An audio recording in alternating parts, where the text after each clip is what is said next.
안녕하세요. 오늘의 사연입니다. 구독과 좋아요 한 번씩 부탁드릴게요. 바로 사연 시작하겠습니다. 남편과 저는 같은 회사에서 일하다가 결혼을 계기로 직장을 그만두고 전업주부를 하기로 했습니다. 결혼할 당시 남편은 저를 너무 아껴주고 있었고, 이 사람과 결혼해서 정말 다행이라고 생각하며 하루하루를 보냈습니다.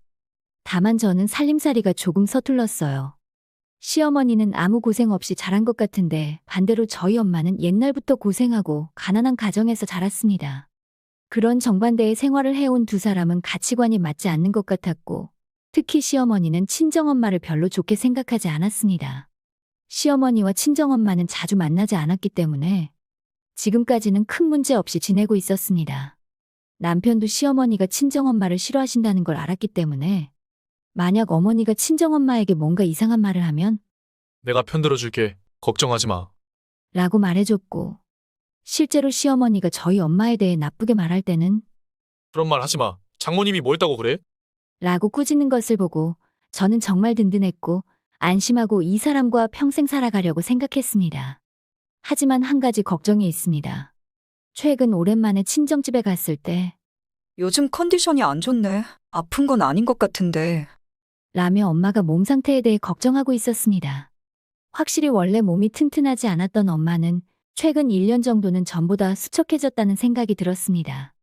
한가한 시간이 많아졌던 저는 앞으로 엄마의 돌봄이 필요할 것 같아 빈 시간을 이용해 간병인 자격을 취득했습니다. 실무 경험을 쌓고 엄마의 보살핌이 필요할 때도 바로 대응할 수 있게 준비하려고 남편에게 간병인으로 일해도 되는지 물었습니다. 장모님 몸이 별로 좋지 않아? 간병인 일 하고 싶으면 해. 대신 집안일은 잘해줘. 남편이 그렇게 말해줘서 저는 간병인 일을 하기로 했어요. 우리 부부도 아이를 갖고 싶다고 생각하고 있던 때 마침 그 무렵에 임신한 것을 알았습니다. 남편과 시어머니에게 임신 사실을 전하자 둘 다 매우 기뻐했습니다. 앞으로 새로 늘어날 가족의 모두들 왁자질 거라고 기뻐했습니다. 하지만 저는 간병인 일은 꼭 하고 싶었어요. 제가 어렸을 때 아버지가 돌아가셔서 고생하신 만큼 엄마에게 무슨 일이 생기면 제 손으로 돌보고 보답하고 싶다는 생각이 컸기 때문입니다. 남편과 시어머니는 처음엔 뱃속의 아이에게 무슨 일이 생기면 곤란하다며 반대했지만 마지막에는 일하는 것을 마지못해 허락했습니다. 간병인 일에도 꽤 익숙해진 어느 날, 점심시간 제 핸드폰으로 전화가 걸려왔습니다. 여보세요. 땡땡씨 따님이죠. 침착하게 들어주세요. 땡땡씨가 좀 전에 쓰러져서 병원으로 옮겨졌어요. 엄마한테 무슨 일 있어요? 그게 갑자기 쓰러지셔서 구급차로 실려갔습니다. 전화를 한 것은 엄마의 직장 상사였습니다. 전화를 끊은 후 저는 넋이 나갔습니다. 엄마에게 만약 무슨 일이 생기면 어쩌지? 저는 갑자기 뭔가 안 좋은 예감이 들었습니다. 그리고 병원에 갔고 나중에 의사가 말했습니다. 솔직히 말하면 말기 폐암입니다. 수술이나 이런저런 치료를 해도 오래 가지 못할 거예요. 그 말을 듣고 저는 머릿속이 하얘졌어요. 치료는 계속하겠지만 마지막 한 달 정도는 병동에서 지낼지 아니면 집에서 지낼지 선택해 주셨으면 합니다. 어머니는 따님과 가능하면 함께 지내고 싶다고 말씀하셨어요. 하고 물었지만 남편과 상의할 필요가 있었기 때문에 일단 병원을 나와 집으로 돌아왔습니다. 남편은 제가 병원에서 돌아온 것을 알고 있었기 때문에 의사가 뭐래? 라고 저에게 물었습니다. 이미 심해서 손 쓸 방법은 없고 얼마 못 살 거라고 하네. 간호는 다 내가 할 테니까 우리 집에 모셔와서 가실 때까지만 같이 살면 안 될까? 제가 남편에게 제안을 했는데 집에 놀러 오신 시어머니가 참견을 했습니다. 왜? 저승길이 정해져 있는데 굳이 왜 데려와? 요새 시설 좋으니까 시설에다가 맡기면 되잖니. 라고 말했습니다. 역시 시어머니는 저희 엄마가 마음에 안 드신 거죠. 저는 시어머니의 말을 받아들일 수 없었습니다. 남편이 저를 감싸줄 것으로 기대했는데 확실히 아픈 사람이 집에 있으면 집에서 생활하는 거 많이 불편하겠어. 라며 시어머니와 같은 의견을 내비쳤습니다. 어머니, 저는 이럴 때를 대비해서 간병인 자격증을 취득한 거예요. 여보, 제발 부탁할 테니까 엄마 마지막은 우리 집에서 보낼 수 있게 해줘. 몇 번 말해야 되겠어? 그렇게 아픈 사람이 집에 있으면 그것만으로 모두가 불편해. 그리고 가는 날 얼마 남지도 않았으니 병원이나 시설에서 마지막을 보내면 되잖아. 하고 시어머니는 완강하게 거부했습니다. 엄마 말이 맞아. 네가 돌보기 시작하면 집안일은 또 어떻게 되겠어. 게다가 나는 일 마치고 집에 오면 쉬어야 하는데 집에 아픈 사람 있으면 신경 쓰여서 제대로 쉬지도 못해. 집에 모시는 건 반대니까 시설로 보내. 남편과 시어머니에게 여러 번 부탁했지만 결코 뜻을 굽히지 않았습니다. 그날 다시 병원으로 돌아온 저는 엄마한테 사정을 설명했습니다. 엄마, 미안해. 나는 같이 살고 싶은데 여러 가지 일들이 복잡해서 못 모시겠어. 정말 미안해, 엄마. 저는 속상해서 눈물을 흘리며 말했습니다. 그러자 엄마는 웃는 얼굴로 괜찮아. 같이 살고 싶은 마음만으로도 고마워. 뭐가 됐든 나는 괜찮으니까 신경 쓸 것 없어. 라고 말했습니다. 저는 엄마 말을 듣고 흐느끼는 수밖에 없었어요. 집으로 모셔와 간호를 할 수 없다면 적어도 좋은 시설로 보내드리고 싶어 열심히 찾아보니 생각했던 것보다 가까운 곳에 좋은 곳을 찾을 수 있었습니다. 그리고 저는 일과 집안일을 틈틈이 하며 매일 엄마를 보러 다녔습니다. 그러나 저희 엄마를 싫어하는 시어머니는 물론 남편도 병문안을 한 번 안 왔습니다. 요즘 일이 너무 바빠서 좀처럼 시간이 안 나네. 남편은 그렇게 말하며 병문안 가는 것을 계속 미뤘지만 정작 쉬는 날에는 병문안 가는 것을 거절했습니다. 쉬는 날이니까 일 상관없지? 오늘은 병문안 같이 따라가자. 남편에게 쉬는 날 말했지만 가끔 쉬는 날인데 그냥 좀 쉬게 해줘. 라며 귀찮은 듯한 뉘앙스로 거절했습니다. 미안해, 엄마. 남편이 요새 바빠서 많이 피곤해하네. 문안 올 때 엄마한테 그렇게 사과했는데 괜찮아. 이렇게 너가 매일 와주는 것만으로 충분해. 그리고 친구들이랑 이웃들도 계속 오고 그래. 엄마가 이래 보여도 인기가 많아? 그렇게 말하며 웃었습니다. 사실은 아무로 힘드실 텐데 저나 남편에게 신경 쓰지 말라는 모습을 보니 남편에게 점점 화가 치밀었습니다.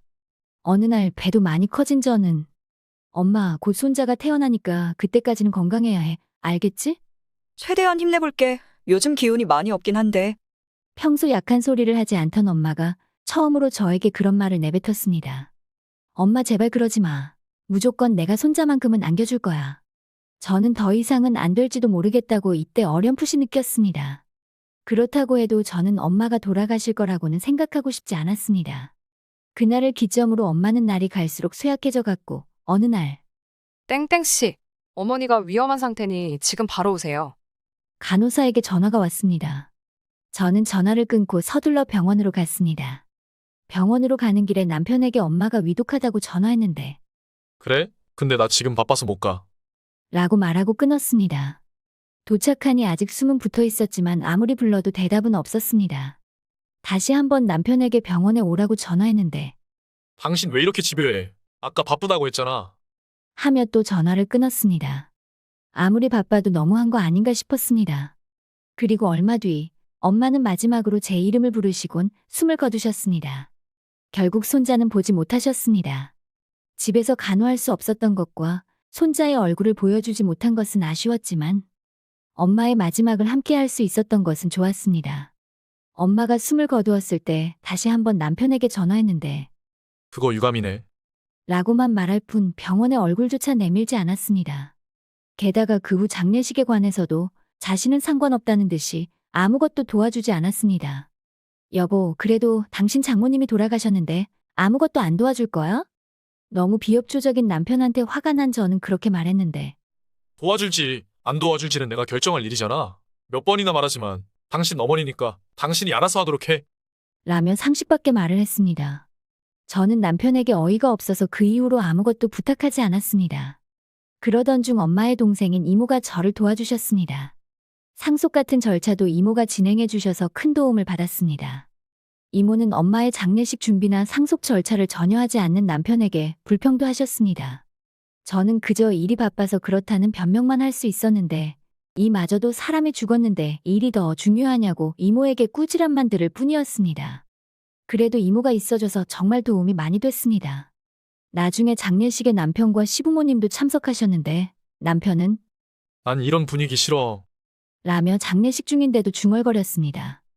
시어머니도 도대체 언제 끝나? 너무 지겹네. 라며 지루해하시고 하품도 하셨습니다.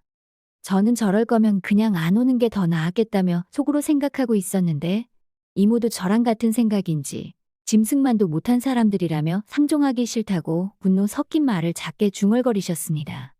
솔직히 이 시점에 저는 남편과 이혼할 생각이었어요. 엄마를 이런 취급하는 게 저도 화가 나서 어떻게든 할랬는데 결국 이혼은 할 수 없었어요. 곧 태어날 아이를 혼자 키워나갈 자신이 없었습니다. 일을 하고는 있지만 아르바이트 수준이었던지라 남편에게 의지할 수밖에 없었습니다. 간병인 일도 엄마를 위해 시작한 일이었기 때문에 사실 그만해도 되지만 나름 보람도 있었고 무엇보다 아이를 위해 조금이라도 수입이 있었으면 좋겠다는 생각에 조금만 더 열심히 하려고 그냥 계속하기로 했습니다. 그리고 얼마 지나지 않아 아들이 태어났습니다. 태어나자마자 아들은 어딘지 모르게 엄마를 닮은 것 같고 엄마를 잃은 충격으로 우울해하던 저는 아들이 엄마의 환생인 것 같아 아들을 껴안고 펑펑 울었습니다. 여보 고생했어. 고마워. 정말 잘생겼어. 남편도 태어난 아들의 모습을 보고 울면서 말했습니다.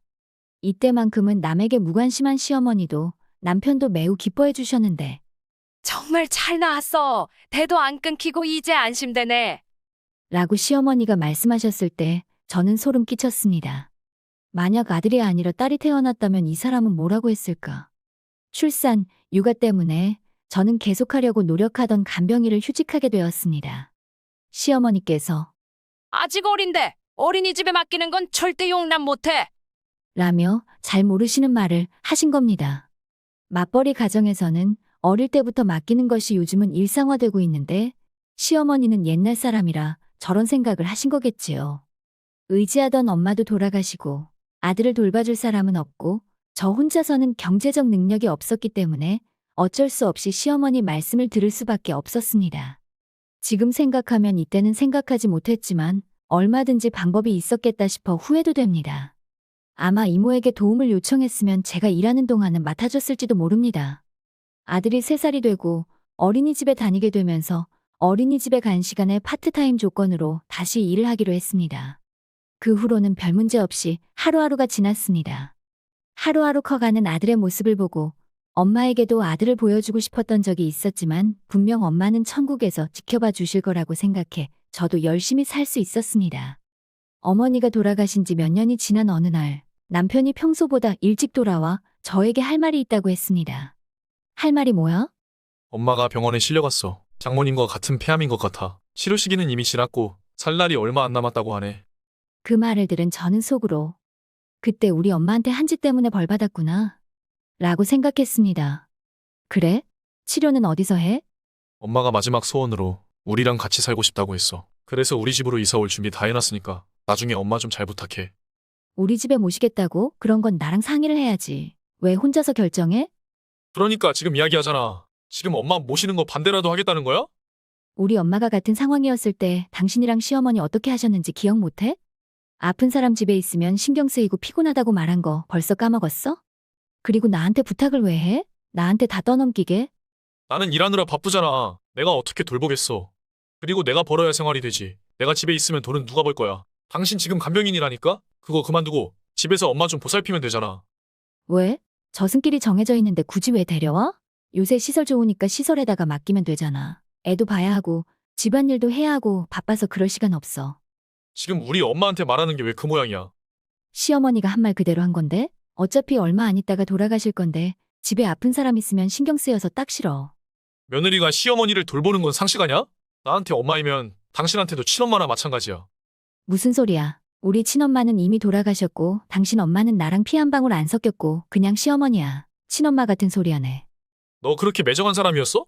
한 가족이 되면 당연히 친엄마처럼 모셔야 할 거 아니야? 그럼 그렇게까지 친엄마가 중요하면 당신이 직접 돌보면 되겠네. 나는 바빠서 못 도와주니까. 저는 할 말을 하고 아들 방으로 가자 아들이 저를 걱정해줬습니다. 엄마 괜찮아. 엄마 슬퍼하지 마. 나는 엄마 편이야. 아직 죽음이 뭔지 모르는 어린 나이지만 아들은 저를 위로해줬습니다. 저는 어린 아들이 더 커서 상처받기 전에 결심을 했습니다. 결국 남편과는 대화를 통한 타협은 되지 않았기에 남편은 시댁에 있는 시어머니의 짐을 싸기 위해 남편만 시댁으로 가서 묵게 되었습니다. 저에겐 남편이 집에 없는 것이 편했습니다. 이 타이밍에 저는 이혼을 하기로 결심했기 때문입니다. 며칠 전에 이모가 장례식 후에 남편이 어떤 여자와 팔짱을 끼고 사이좋게 걷고 있는 것을 보았다고 했습니다. 아마도 남편이 바람을 피는 것 같다고 했을 때 엄마 때는 화가 나면서도 아들을 위해서 남편과 함께 살았는데 바람 피는 것은 참을 수가 없었습니다. 남편에게 사람을 붙여 뒷조사를 해보니 쉽게 바람피는 증거를 발견할 수 있었습니다.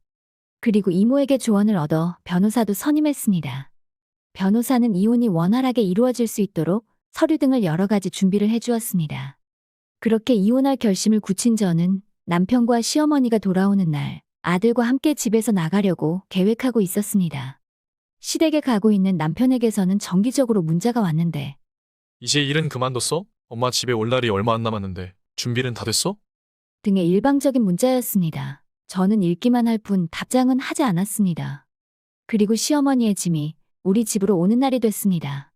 당신 지금 그게 무슨 말이야? 집에 없으니 찾지 말라고? 갑자기 왜 그러는 거야? 그동안 무시하기로 마음먹었던 저는 이제 마지막이니까 전화하던지 라고 한 문장만 보냈습니다. 그러자 남편에게 전화가 왔습니다. 흥분해서 막 떠들어대는 남편에게 저는 이렇게 말했습니다. 무슨 일이 있건 없건 간에 당신 마음대로 하는 거니까 나도 내 마음대로 하는 건데 불만 있어? 그럼 탁자 위에 이혼 신고서는 뭐야? 이혼까지 할 필요는 없잖아. 이혼하는 건 어머님이랑은 상관없어. 당신 만나는 여자 있는 거 내가 모르는 줄 알았지? 나는 그런 사람과 못 살아.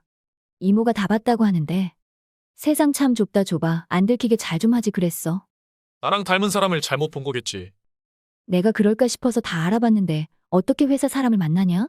회사에 소문나면 어디 얼굴이나 들고 다니겠어? 아니면 회사에서 둘이 부부라고 소개하고 다니는 거야? 내가 만만하게 보였나 본데 당신 큰 실수한 거야.